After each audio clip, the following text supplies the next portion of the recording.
Joining us live now is James Brown from the United States Studies Centre. James, thank you for your time. Just how significant do you think this is going to be going forward for the US having signed this bill supporting the pro-democracy protesters? Look, it's quite significant. This is a good decision by President Trump. There was quite a lot of speculation that he would veto the bill because it threatened to derail the progress of his trade talks with China, which have been ongoing for more than a year. But the fact that he signed the bill is a good sign. The bill is quite far-reaching. The only congressman who objected to approving it said that it essentially goes too far into the domestic affairs of another country, but it gives the US Congress the ability to sanction individuals who suppress human rights in Hong Kong, as well as the ability to withdraw most favoured nation status, which would be damaging for trade with Hong Kong and for the economy of Hong Kong, which is so critical to the prosperity of that region. It's something Australia's been grappling with, especially in the last week, with these stories coming out about a potential Chinese spy claiming asylum here and potential interference in our political system. And Tony Abbott's had some pretty strong comments overnight. Yeah, look, that Chinese spy story still has some way to run, I think. There's a lot of questions coming out about that individual and some of the statements that they've made and some of the things they've claimed to do. But the sort of tradecraft they talk about, I don't think is surprising.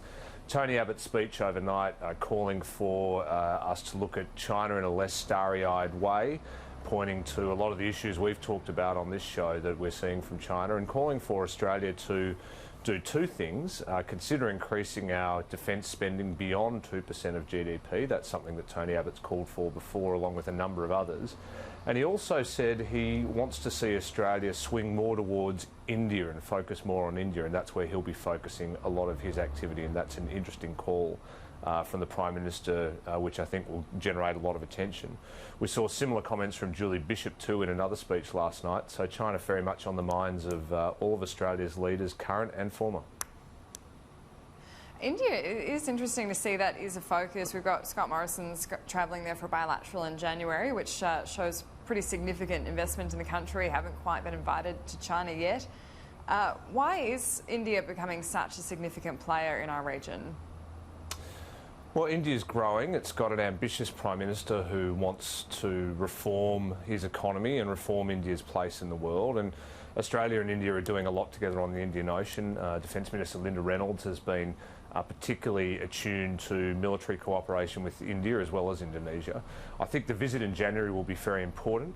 It's an opportunity for Australia really to put out some markers on what kind of relationship we want with India, not only from a security point of view, but from a trade point of view. We've had a very successful quadrilateral meeting with them in September at the United Nations. Maurice Payne met with her Indian, Japanese and American counterparts, and that meeting went very well. And it's really about how do we come together with those democracies, of which India is a major one, to look at the way the world is changing and what sort of rules we want the world to be governed by. So I think it's very important.